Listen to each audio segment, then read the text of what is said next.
चलिए आज हम लोग त्रिभुज स्टार्ट करने वाले हैं, क्योंकि त्रिभुज एक 10th क्लास के अच्छा चैप्टर है जिससे अधिक से अधिक प्रश्न पूछा जाता है। तो आइए आज हम लोग त्रिभुज अर्थात पार्ट 6 और चैप्टर त्रिभुज स्टार्ट किया जाए।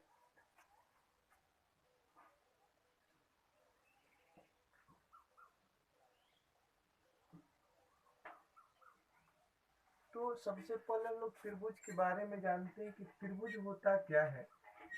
तो कह सकते हैं कि तीन असमांतर प्रतिच्छेदी रेखाओं से घिरे हुए क्षेत्र को ही त्रिभुज कहा जाता है। यानी जैसे हम तीन रेखा ले लिए, अब इन तीन रेखाओं से हमें त्रिभुज बनाना है, तो हम तीन रेखा से, यानी त्रिभुज का निर्माण तीन रेखा से होता है, लेकिन ये रेखा असमांतर होनी चाहिए और प्रतिच्छेदी होनी चाहिए। जैसे हमने तीन रेखा लिया था, इन्हीं तीन रेखाओं से हमने त्रिभुज बनाया, लेकिन किस तरह से, तो तीन असमांतर, अन्य तीनों रेखा असमांतर होनी चाहिए और प्रतिच्छेदी होनी चाहिए। अतः हम लोग कह सकते हैं कि तीन असमांतर और प्रतिच्छेदी रेखाओं से घिरे क्षेत्र को त्रिभुज कहा जाता है। जैसे हमने तीनों रेखा को लेकर, यानी इन्हीं तीनों रेखा से हमने एक असमांतर और प्रतिच्छेदी रेखा खींचा, जिनसे हमें ये क्षेत्र प्राप्त होता है, जिस क्षेत्र को हम लोग त्रिभुज कह सकते हैं। अर्थात यही जो क्षेत्र हुआ, जिसका नाम दे सकते हैं ए, इसका नाम बी और इसका नाम सी, अर्थात ए बी सी द्वारा घेरा गया जो क्षेत्र है, ये जो क्षेत्र है ये एक त्रिभुज का निर्माण करता है।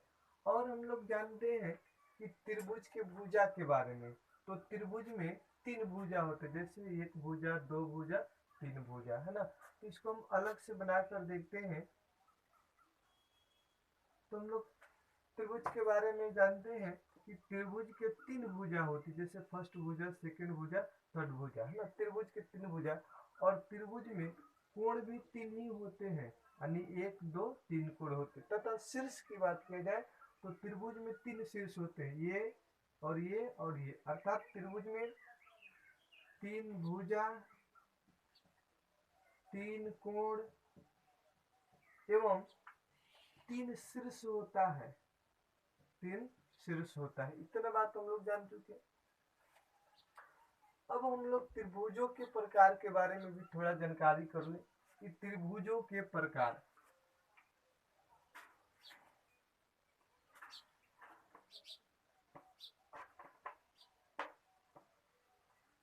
सबसे पहले भुजा के आधार पर त्रिभुज के प्रकार, यानी भुजा के आधार पर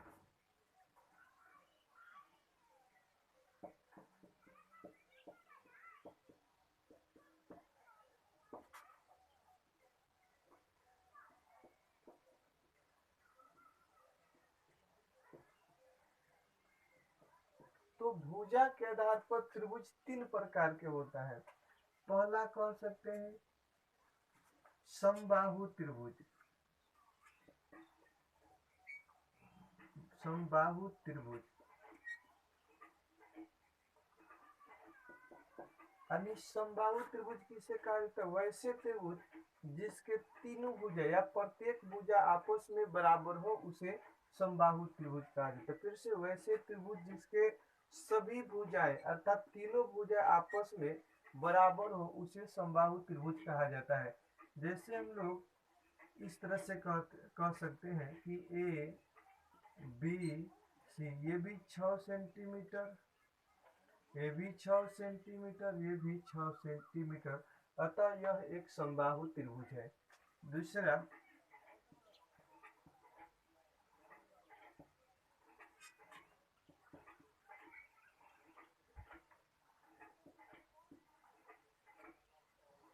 समद्विबाहु त्रिभुज, अर्थात जिस त्रिभुज के केवल दो भुजा आपस में बराबर हो उसे समद्विबाहु त्रिभुज कहा जाता है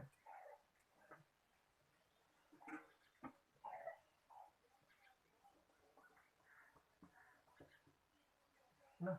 जैसे ये हो गया 6 सेंटीमीटर, ये हो गया 6 सेंटीमीटर, इसको कर सकते हैं 7 सेंटीमीटर, अर्थात जिस त्रिभुज के केवल दो भुजा आपस में बराबर हो तो उस त्रिभुज को समद्विबाहु त्रिभुज कहा जाता है।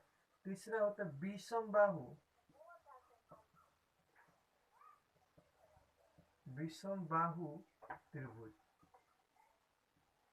अर्थात हम लोग कह सकते जिस त्रिभुज का कोई भी भुजा आपस में बराबर न हो उसे विषम बाहु त्रिभुज कहते हैं। इसका अगर चित्र बनाना होगा तो हम लोग इस तरह से बना सकते हैं।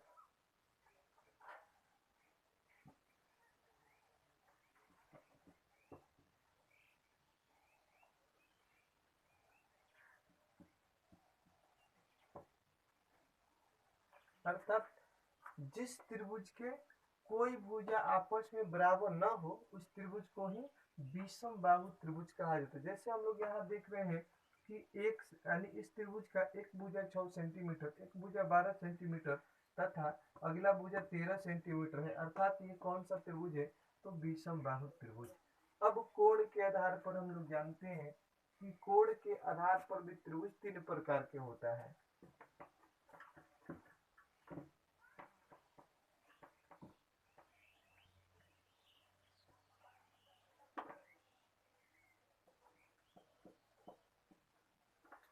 तो आइए जानते हैं फर्स्ट नंबर समकोण त्रिभुज।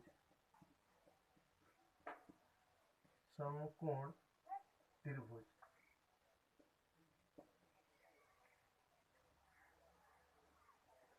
देखिए समकोण त्रिभुज किसे कहा जाएगा? यानी जिस त्रिभुज का एक कोण यानी जिस त्रिभुज का एक कोण 90 डिग्री का हो, यानी जिस त्रिभुज में कम से कम एक कोण का मान 90 डिग्री हो वह समकोण त्रिभुज कहलाता है। फिर से जिस त्रिभुज का एक कोण का मान 90 डिग्री हो उसे समकोण त्रिभुज कहा जाता है। जिसका चित्र हम लोग बनाना चाहें तो राइट एंगल होना चाहिए इस तरह से। अर्थात यहाँ 90 डिग्री का कोण बन रहा है ए बी सी, ये हो गया समकोण त्रिभुज। दूसरा न्यून कोण त्रिभुज।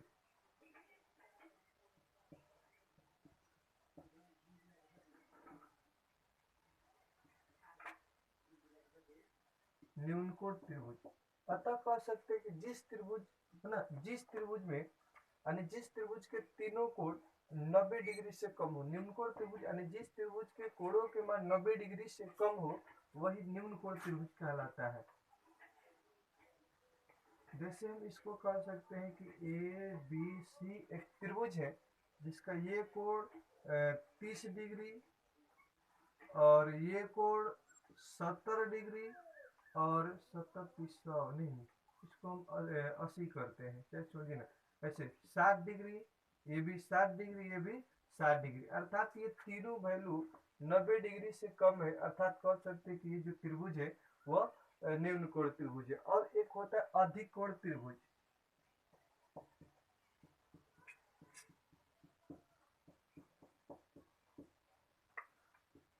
अधिक कोण त्रिभुज तो आइए अब अधिक कोण त्रिभुज किसे कहा जाता है? जिस त्रिभुज में एक कोण के मान 90 डिग्री से अधिक हो, जिस त्रिभुज में एक कोण के मान 90 डिग्री से अधिक हो उस त्रिभुज को ही हम लोग अधिक कोण त्रिभुज कहते हैं।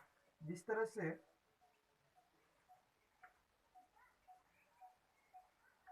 यहाँ मानते हैं कि 120 बन गया है, 120 और यहाँ 50 डिग्री बन गया तो 50 120 170, यहाँ 10 डिग्री 180। तो इस तरह से जो त्रिभुज हो गए वह त्रिभुज अधिक कोण त्रिभुज। अर्थात फिर से समकोण त्रिभुज में एक कोण 90 डिग्री होना चाहिए, न्यून कोण में तीनों कोण 90 से कम होना चाहिए, अधिक कोण में एक कोण 90 से अधिक होना चाहिए। तो ये था हम लोग का त्रिभुज के बारे में। अब हम लोग 10 क्लास का जो स्पेशल त्रिभुज चैप्टर है उनको स्टार्ट करते हैं।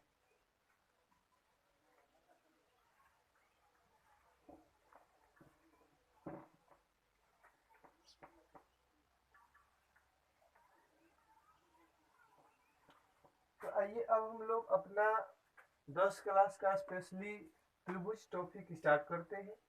तो इनसे पीछे थोड़ा चलते हैं। हम लोग 9 क्लास में त्रिभुज पढ़े थे लेकिन वहां हम लोग को सर्वांगसम पढ़ना था। 9 क्लास में हम लोग जो त्रिभुज पढ़े थे तो उनमें हमें सर्वाक्षम पढ़ना था, जिसका सिंबल इस प्रकार से होता है। तो सर्वाक्षम का अर्थ होता है कि कोई आकृति को उठाकर किसी दूसरे आकृति पर रखा जाए तो पूरा पूरा ढक ले, यानी सर्वाक्षम का अर्थ हाँ, स्वराक्षम का अर्थ होता है कि जब हम इस आकृति को उठाकर इस आकृति पर रखें तो पूरा पूरा ढक ले, यानी उनका प्रत्येक भाग, यानी इस आकृति का प्रत्येक भाग इस आकृति के प्रत्येक भाग के बराबर हो, तो ये स्वराक्षम कहलाता है। लेकिन अब हम लोग को अर्थात इस चैप्टर में स्वराक्षम नहीं, समरूप पढ़ना है, यानी आकृतियों की समरूपता।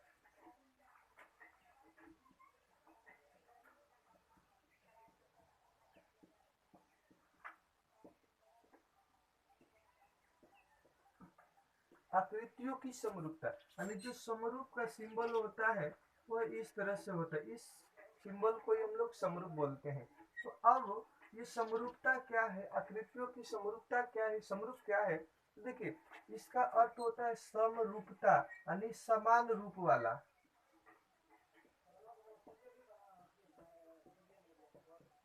समरूपता का अर्थ ही होता है समान रूप वाला। जैसे हम किसी आकृति को लेकर उनका हम फोटो बनवाते हैं, जैसे ये किसी आकृति का चित्र हो गया। अब इस फोटो से ही कितना ही साइज का बड़ा या कितना भी साइज का छोटा फोटो बनवाया जाए तो सभी के सभी फोटो क्या होंगे, उनके समरूप होंगे। समरूप का मतलब उनके रूप के आकार। जैसे हम यहाँ अपना फोटो चाहे किसी का भी फोटो लेते हैं और उस फोटो से एक बड़ा साइज का बनवाते हैं और उसी फोटो से एक छोटा साइज का बनवाते हैं, तो इनके अपेक्षा ये दोनों क्या हो जाएंगे, समरूप कहलाते हैं। तो ये था आकृतियों की समरूपता, यानी समरूपता में उन आकृतियों के जैसा होना चाहिए, ना कि ऐसा कोई ना कि उसके बराबर होना चाहिए, है ना। आकृति के सेम टू सेम, यानी उनके जैसा होना चाहिए, उनके रूप के आकार के बराबर होना चाहिए, जिससे समरूपता कहा जाता है। और हम कह सकते हैं कि सभी वृत्त, जैसे हमने यहाँ खींचा कि 12 सेंटीमीटर का एक वृत्त और एक 3 सेंटीमीटर का वृत्त, तो ये दोनों के दोनों क्या हो जाएंगे, समरूप होंगे, क्योंकि यहाँ हमें लंबाई और लंबाई से यानी इनकी चौड़ाई से में कोई मतलब नहीं है। यहाँ तो हमें समरूप पढ़ रहे हैं हम लोग, तो हमें समरूपता यानी रूप समान होना चाहिए। तो हम कह सकते हैं कि सभी वृत्त यानी सभी वृत्त समरूप होते हैं। वर्ग की बात करें तो वर्ग भी क्या होते हैं, सभी वर्ग आपस में समरूप होते हैं। सभी वर्ग यानी सभी वृत्त सभी वर्ग आपस में समरूप होते हैं। इसके बाद आगे बढ़ते हैं।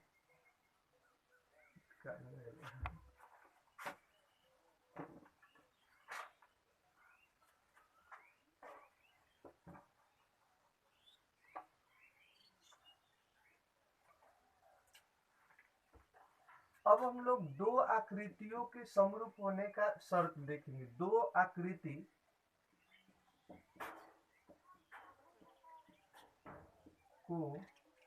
दो आकृति के समरूप होने का शर्त,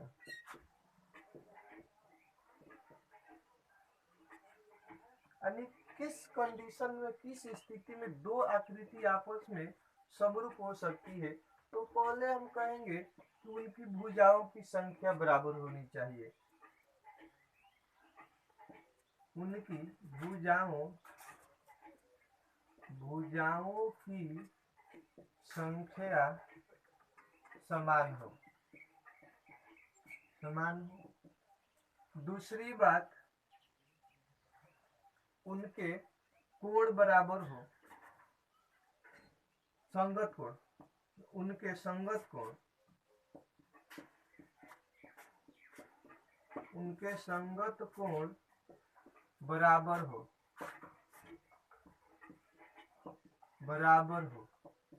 तथा कह सकते हैं कि उनकी संगत भुजाएं, उनके संगत भुजाएं समानुपाती हो। अब हम लोग यहाँ देख रहे हैं कि किसी आकृति को समरूप होने का शर्त, यानी किस स्थिति में कोई आकृति समरूप हो सकती है। तो पहली स्थिति को उनकी भुजाओं की संख्या बराबर हो। ऐसा ना कि कोई हम यहाँ 4 भुजा वाला आकृति ले लिए हैं और यहाँ हम 5 भुजा वाला आकृति ले लिए और ये दोनों को समरूप करेंगे, ये कभी समरूप नहीं होगा। अर्थात दोनों आकृति में पहले बात तो भुजा की संख्या, इसमें 4 भुजा तो इसमें भी 4 भुजा होनी चाहिए। दूसरी स्थिति कि उनके संगत कोण बराबर होना चाहिए। संगत कोण का अर्थ, जैसे हम एक वर्ग लिए हैं तो यहाँ भी हमें वर्ग ही लेना होगा। जैसे इसका कोण 90 डिग्री तो ये भी हमारा 90 डिग्री होना चाहिए, ये भी 90 डिग्री तो ये भी मेरा 90 डिग्री। अर्थात इनके संगत कोण यानी आपस में बराबर होनी चाहिए। अगला कि उनके संगत भुजा समानुपाती हो। उनके संगत भुजा समानुपाती हो अर्थात इसका मतलब ये होता है, जैसे ये हमने आयत ले लिए, जैसे हम एक आयत ले रहे हैं, एक छोटा आयत, एक बड़ा आयत ले लिए। अब इनकी भुजा संगत भुजा समानुपाती होनी चाहिए। इनकी प्रत्येक भुजा इस आयत की प्रत्येक भुजा इस वाले आयत के प्रत्येक भुजा के समानुपाती होनी चाहिए। जैसे इसका हम 2 रखे, इसका 4, उसी तरह से इसका 2, इसका 4, इसका हमने 1 रखा, इसका 2, इसका 1 रखा, इसका 2। तो आइए देखते हैं कि संगत भुजा किस तरह से समानुपाती होता है। अगर इसका हम नाम रख दे ए बी सी डी, उसी प्रकार से पी क्यू आर एस, तो कह सकते हैं कि ए बी यानी जो ए बी भुजा होगा वो पी क्यू के समानुपाती, अर्थात 2/4। और ये वाला जो होगा, देखिए ये वाला इसके समानुपाती और ये वाला इसके, तो ये भी क्या है 1/2। और ये वाला इसका हो जाएगा तो ये भी क्या हो जाएगा 2/4। अर्थात इसको भी कटाएंगे तो क्या मिलेगा 1/2, ये 1/2, इसको भी कटाएंगे तो 1/2। यानी सभी भुजाएं यानी इस आयत के सभी भुजाएं इस आयत के सभी भुजा के क्या है 1/2 अनुपाती है। अर्थात कह सकते हैं कि ये दोनों एक दूसरे के समानुपाती है, अतः दो आकृति आपस में समरूप हो सकती है। अब हम लोग पढ़ेंगे त्रिभुजों की समरूपता।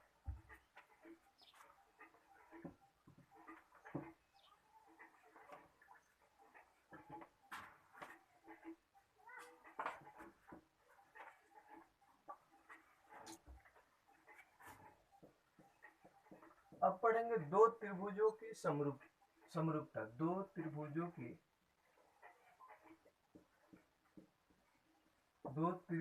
की समरूप होने का शर्त। दो त्रिभुजों की समरूप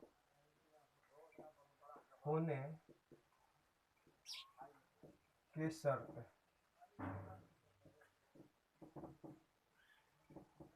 आइए देखते हैं किस स्थिति में दो त्रिभुज आपस में समरूप हो सकते हैं।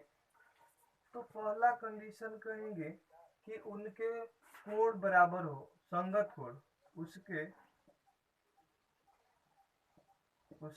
संगत कोण बराबर हो, संगत कोण बराबर हो। तथा दूसरी बात कह सकते हैं कि उसके संगत भुजा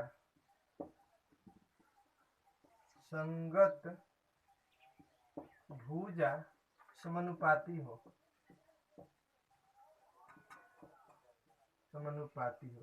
अब हम लोग देख रहे हैं कि दो त्रिभुज किस स्थिति में समरूप होगी, अर्थात दो त्रिभुज कब समरूप कहलाएगी। पहली बात कि उनके संगत कोण बराबर होनी चाहिए, दूसरी बात उनकी संगत भुजा समानुपाती होनी चाहिए। आइए हम लोग देखते हैं, जैसे हमने एक त्रिभुज ए बी सी ले लिए, ए बी सी, दूसरा त्रिभुज पी क्यू आर लेते हैं, दूसरा त्रिभुज पी क्यू आर लेते हैं, और ये कोण 60 डिग्री, ये कोण 60 डिग्री, और ये भी 60 डिग्री, यहाँ भी 60 डिग्री, यहाँ वाला कोण भी 60 डिग्री, और ये कोण भी है आपका 60 डिग्री। और भुजा की बात की जाए तो ये भुजा 2 सेंटीमीटर, 2 सेंटीमीटर, 2 सेंटीमीटर, और ये भुजा 6 सेंटीमीटर, 6 सेंटीमीटर, और ये भी 6 सेंटीमीटर है। तो अब हम लोग इसको चेक करते क्या ये दोनों समरूप है। तो आइए, यानी ये जो होगा इसके समानुपाती, और ये होगा इसके संगत, सॉरी इसका संगत ये हो जाएगा, इसका संगत ये हो जाएगा, और इसका संगत ये हो जाएगा। तो पहले हम लोग कोण देखते हैं, तो कह सकते हैं कोण ए बराबर कोण पी। उसी प्रकार से कोण बी बराबर कोण क्यू, कोण बी बराबर कोण क्यू, कोण सी बराबर कोण आर, अर्थात ये सभी के सभी क्या है 60 डिग्री, ये भी क्या है 60 डिग्री, और ये भी 60 डिग्री। अतः कह सकते हैं कि इस त्रिभुज का प्रत्येक कोण इस त्रिभुज के प्रत्येक कोण के बराबर है ना। अतः पहला शर्त लागू हो गया कि दोनों त्रिभुज के संगत कोण बराबर होनी चाहिए। अब दूसरी कंडीशन कि इनके संगत भुजा समानुपाती होनी चाहिए। तो अब हम यहाँ संगत भुजा की बात कर रहे हैं, तो कह सकते हैं कि ए बी बटा में, देखिए इसका संगत भुजा ये वाला होगा, अतः ए बी का जो संगत होगा वो पी क्यू होगा, तो ए बी बटा में पी क्यू बराबर। अब इसका संगत भुजा ये होगा, अतः ए सी कह सकते हैं कि ए सी बटा में पी आर बराबर। अब देखिए इसका संगत भुजा ये होगा, और तो बीसी बटा में कह सकते हैं कि क्यू आर, बीसी बटा में क्यू आर। अब हम लोग रखना स्टार्ट करते हैं। ए बी का वैल्यू क्या है, ए बी का वैल्यू 2 बटा में पी क्यू का वैल्यू 6, उसी तरह से ये भी 2 बटा में 6, उसी तरह से ये भी 2 बटा में 6। अगर हम लोग इसको कटाना चाहें तो 2 एकम 2 2 तिहाई 6, 2 एकम 2 2 तिहाई 6, 2 एकम 2 2 तिहाई 6, यानी सबका मान 1/3 बराबर 1/3 बराबर 1/3। अतः कह सकते हैं कि इसका संगत भुजा इसके संगत भुजा के समानुपाती, क्योंकि सभी का अनुपात एक ही अनुपात में आ रहा है 1/3 1/3 1/3। अतः ये दोनों त्रिभुज आपस में समरूप है। तो लिख सकते हैं, कैसे लिखेंगे, लिख सकते हैं त्रिभुज ए बी सी समरूप त्रिभुज पी क्यू आर, ऐसे समझ में।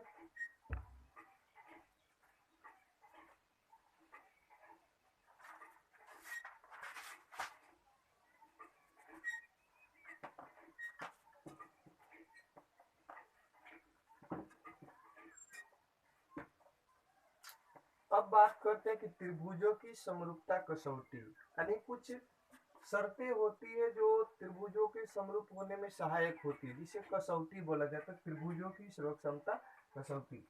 सबसे पहले हम लोग बात करेंगे ए यानी ए सर्वक क्षमता कसौटी, यानी इसे बोला जाता है एंगल, यानी हिंदी में कह सकते हैं कोण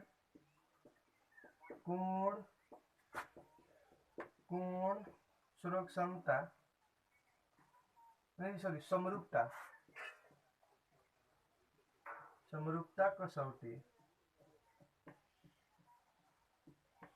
चलिए देखते हैं, यानी ए यानी एंगल कोण समरूपता कसौटी। तो आइए हम बात करते हैं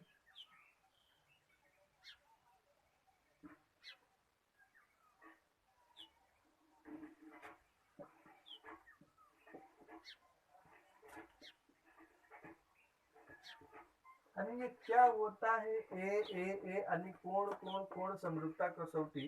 ध्यान दीजिए, यानी हम कह सकते हैं कि यदि एक त्रिभुज के संगत कोण दूसरे त्रिभुज के संगत कोण के बराबर हो, यानी एक त्रिभुज के तीनों कोण, यानी एक त्रिभुज के तीनों कोण दूसरे त्रिभुज के तीनों कोण के बराबर हो, अतः दोनों त्रिभुज आपस में समरूप कहलाएगी। फिर से, एक त्रिभुज के तीनों कोण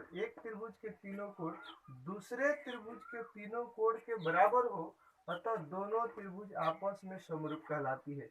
जैसे बात करते हैं कि इस त्रिभुज का सभी कोण 60 डिग्री है, उसी तरह से इस त्रिभुज का भी सभी कोण 60 डिग्री है। अतः हम कह सकते हैं कि इसका कोण ए बराबर कोण पी, उसी तरह से कोण बी बराबर कोण क्यू, उसी तरह से कोण सी बराबर कह सकते हैं कोण आर, सभी का वैल्यू 60 डिग्री। अतः ये किस नियम से हुआ? तो ए यानी एंगल एंगल एंगल अर्थात कोण कोण कोण समरूपता कसौटी।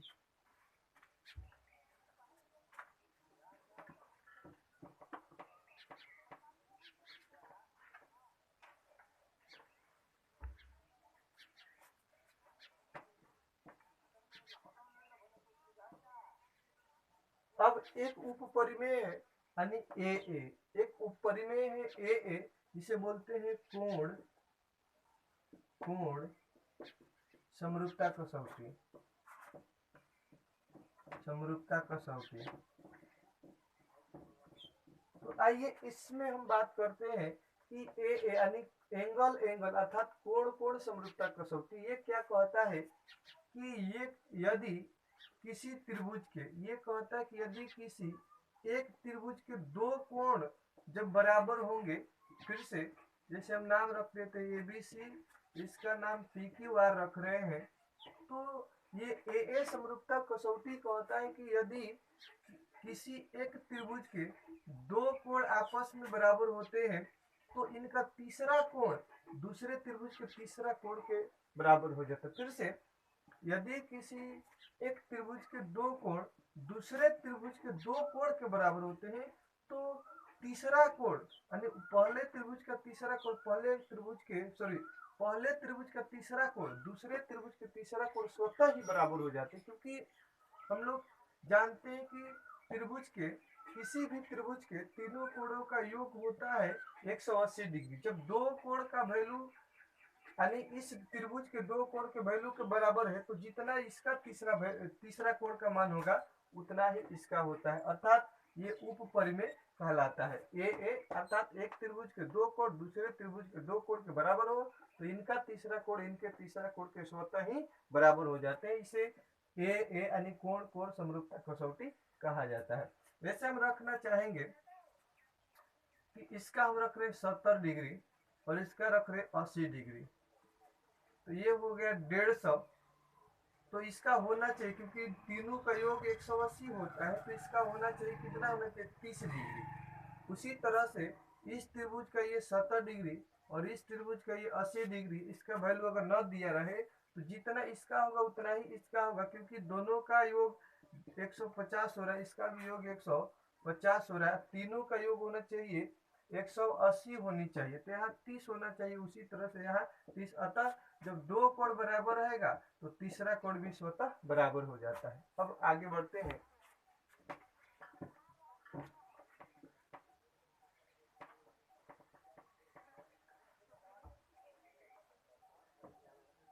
एस सुरग समता, इसे बोलते हैं भुजा, भुजा भुजा भुजा सुरग समता समरूपता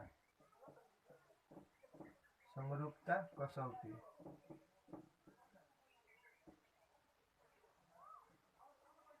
आइए अब देखते हैं एस फिर से एस अर्थात इसका अर्थ होता है भुजा भुजा भुजा यानी साइड साइड साइड, भुजा भुजा भुजा समरूपता कसौटी। तो इसमें हम लोग देख रहे हैं कि कब किस स्थिति में दो त्रिभुज यानी एस समरूपता कसौटी से समरूप होंगी।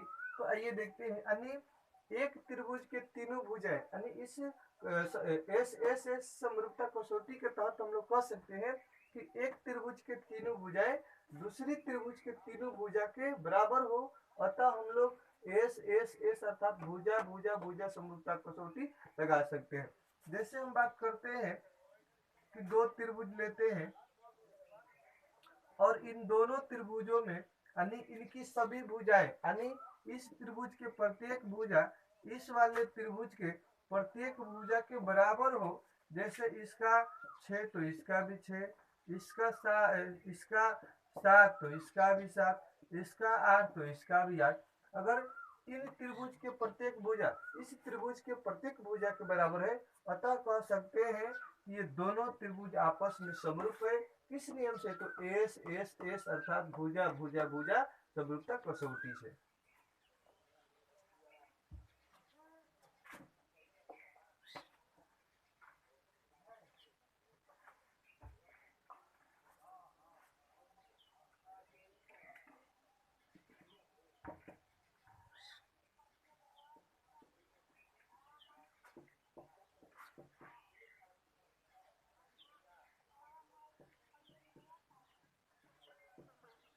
आइए अब हम लोग देख रहे हैं एस ए एस समरूपता कसौटी। यानी ये एस ए एस का अर्थ होता है साइड एंगल साइड, यानी भुजा कोण भुजा। तो ये किस स्थिति में, यानी इस समरूपता कसौटी से हम लोग किस स्थिति में दिए गए दो त्रिभुजों को समरूप कर सकते हैं। तो कह सकते हैं कि एक त्रिभुज के दो भुजा और उसके अंतर्गत कोण, फिर से एक त्रिभुज के दो भुजा और उनके अंतर्गत कोण किसी दूसरे त्रिभुज के दो भुजा और उसके अंतर्गत कोण के बराबर हो तो उसे एस ए एस समरूपता कसौटी कहा जाता है। फिर से यदि किसी एक त्रिभुज के, यदि किसी, ज्यादा समझ में आएगा फिगर बनाएंगे तो, ए बी सी और ये पी क्यू आर, तो कह सकते हैं कि एक त्रिभुज के, यानी यदि किसी एक त्रिभुज के दो भुजा और उसके अंतर्गत कोण, जैसे हम कह सकते हैं कि ये भुजा है 6 सेंटीमीटर, ये है 7 सेंटीमीटर, ये है 60 डिग्री। उसी तरह से ये 6 सेंटीमीटर, ये 7 डिग्री और ये 7 सेंटीमीटर। तो अब देख सकते हैं हम लोग कि ये भुजा, यानी एक भुजा, ये दूसरा भुजा और उसके बीच का कोण उसी प्रकार से इसके भुजा और ये दूसरा भुजा उसके बीच के कोण, यानी किसी त्रिभुज के दो भुजा उसके अंतर्गत कोण दूसरे त्रिभुज के दो भुजा और उसके अंतर्गत कोण के बराबर हो तो कह सकते हैं कि ये जो दोनों त्रिभुज समरूप होंगे वो किस नियम से, तो एस ए एस समरूपता कसौटी से।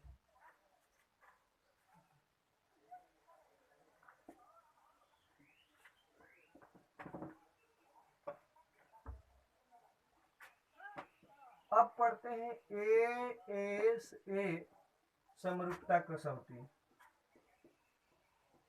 समरूपता कसौटी, तो आइए देखते हैं कि ए एस ए यानी एंगल साइड एंगल, फिर से एंगल साइड एंगल यानी कोण भुजा कोण समरूपता कसौटी। इसके लिए भी हम लोग चित्र का प्रयोग कर रहे हैं, ए बी सी और पी क्यू आर। अब यहाँ हम लोग देख रहे हैं कि दो कोण और उसके अंतर्गत भुजा, इसमें दो कोण यानी दोनों बाहर का कोण और अंदर का भुजा। उसी तरह से हम यहाँ लेते हैं कि 70 डिग्री और यहाँ लेते हैं 80 डिग्री और ये भुजा हमारा 5 सेंटीमीटर। उसी तरह से इसमें ये 70 डिग्री और ये 80 डिग्री और ये भुजा 5 सेंटीमीटर। तो आइए अब बात करते हैं कि किसे कहा जाता है ए एस ए समरूपता कसौटी। तो यदि किसी एक त्रिभुज के दो कोण और उसके अंतर्गत भुजा, फिर से कैसे कहेंगे, यदि किसी एक त्रिभुज के दो कोण और उसके अंतर्गत भुजा किसी दूसरे त्रिभुज के दो कोण और उसके अंतर्गत भुजा के बराबर हो, अतः ए एस ए समता कसौटी से दोनों त्रिभुज आपस में समरूप कहलाती है। फिर से यदि किसी एक त्रिभुज के दो कोण उसके अंतर्गत भुजा दूसरे त्रिभुज के दो कोण उसके अंतर्गत भुजा के बराबर हो, अतः दोनों त्रिभुज आपस में समरूप कहलाती है ए एस ए समरूपता कसौटी से। आइए देखते हैं, जैसे ये दो गो कोण हो गया, यानी ये 80 तो ये 80, ये 70 तो ये 70, दोनों कोण। अब ये दोनों कोण के बीच वाला भुजा ये हुआ, उसी तरह से दोनों कोण के बीच वाला भुजा ये हुआ, अतः दो कोण और उसके अंतर्गत यानी अंदर वाले भुजा, उसी तरह से दो कोण उसके अंदर वाले भुजा के बराबर हो तो ए एस ए समता कसौटी कहा जाता है। अब एक छोटा सा टॉपिक और बच रहा है, त्रिभुजों के क्षेत्रफल। यानी इसमें इसी पाठ के अंतर्गत हमें त्रिभुजों के क्षेत्रफल के बारे में भी पढ़ना है। तो आइए बस एक छोटा सा टॉपिक पढ़ते हैं, समरूप त्रिभुजों के क्षेत्रफल।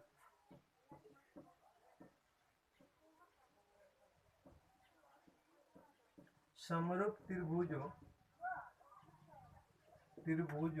के क्षेत्रफल।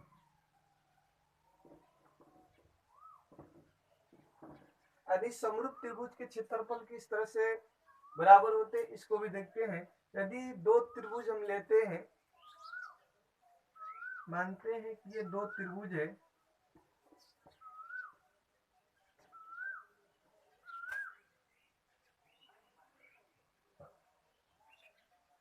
ए बी सी और ये पी क्यू आर,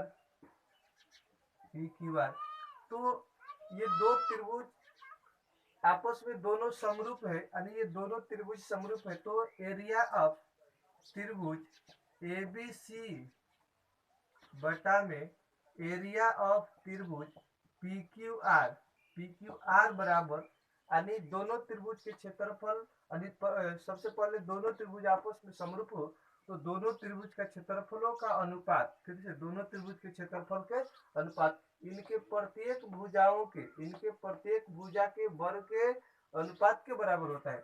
अतः कह सकते हैं कि ए बी बटा में पी क्यू के स्क्वायर बराबर कह सकते हैं कि बी सी बटा में क्यू आर बी सी बटा में क्यू आर के स्क्वायर बराबर, अब कह सकते हैं कि ए सी बटा में पी आर के स्क्वायर। अर्थात जब दो त्रिभुज समरूप होती है तो उनके दोनों त्रिभुजों के क्षेत्रफलों का अनुपात उनके संगत भुजा के वर्ग के अनुपात के बराबर होता है। फिर से कह सकते हैं कि यदि दो त्रिभुज आपस में समरूप हो तो उन दोनों त्रिभुज के क्षेत्रफलों का अनुपात उनके संगत भुजा के वर्गों के अनुपात के बराबर होता है। अतः यहाँ तक आज पार्ट 6 का पूरा थ्योरी कराया गया और कल से क्वेश्चन स्टार्ट किया जाएगा।